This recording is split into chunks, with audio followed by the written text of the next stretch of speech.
Baik, di sini saya akan menjelaskan sistem pemerintahan sentralisasi dan desentralisasi. Yang pertama, sentralisasi. Sentralisasi adalah memusatkan seluruh wewenang atas segala urusan yang menyangkut pemerintahan kepada tingkat pusat. Pemerintah pusat yang dimaksud yaitu sebagai presiden serta dewan kabinet. Kewenangan tersebut adalah kewenangan politik serta juga kewenangan administrasi. Kewenangan politik adalah kewenangan membuat dan juga memutuskan kebijakan, sedangkan kewenangan administrasi itu adalah kewenangan melaksanakan kebijakan. Berdasarkan pengertian di atas, dapat disimpulkan bahwa sistem sentralisasi merupakan seluruh keputusan atau kebijakan yang dikeluarkan oleh pusat dan daerah tinggal menunggu instruksi dari pusat untuk melaksanakan kebijakan-kebijakan yang telah digariskan menurut undang-undang. Secara teoritis, sentralisasi memiliki kelebihan yaitu, yang pertama, organisasi menjadi lebih ramping dan efisien. Yang kedua, perencanaan dan pengembangan organisasi telah terintegrasi.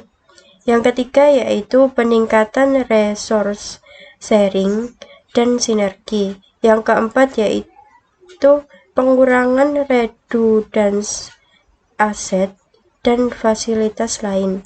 Yang kelima, perbaikan koordinasi. Yang keenam, pemusatan ekspertis. Selain kelebihan, sentralisasi juga memiliki kelemahan seperti 1. Kemungkinan penurunan kecepatan pengambilan keputusan dan kualitas keputusan. Yang kedua, demotivasi dan disinsentif bagi pengembangan unit organisasi. Yang ketiga, penurunan kecepatan untuk merespon perubahan lingkungan. Yang keempat, peningkatan kompleksitas pengolahan.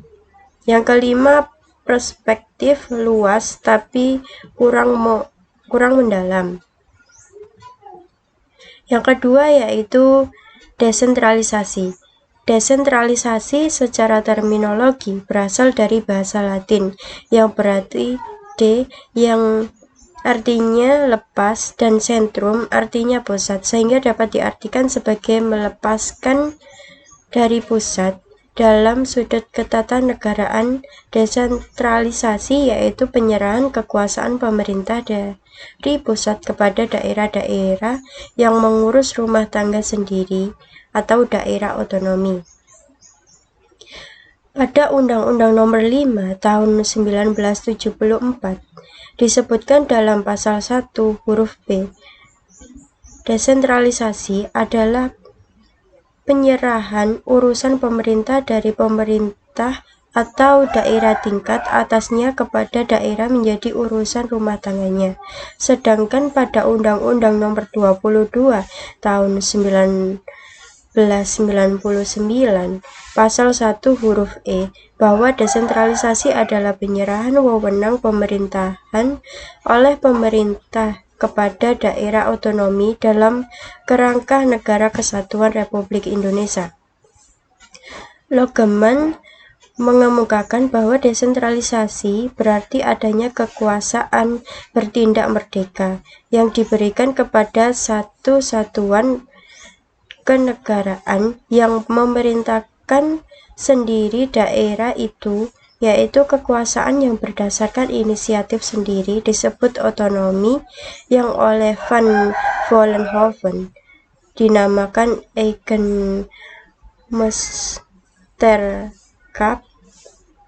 Elemen utama dari desentralisasi adalah yang pertama, Undang-Undang Nomor 22 Tahun 1999 yang diubah menjadi Undang-Undang Nomor 23 Tahun 2004 tentang pemerintah daerah yang mengatur wewenang serta tanggung jawab politik dan administrasi pemerintah pusat, provinsi, kota, kabupaten dalam struktur yang terdesentralisasi.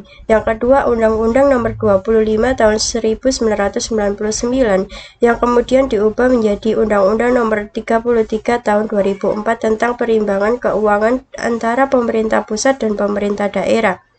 Yang ketiga yaitu Undang-Undang Nomor 23 Tahun 2014 tentang Pemerintah Daerah yang mengalami perubahan dengan Undang-Undang Nomor 9 Tahun 2015 tentang perubahan kedua atas Undang-Undang Nomor 23 Tahun 2004 tentang Pemerintah Daerah.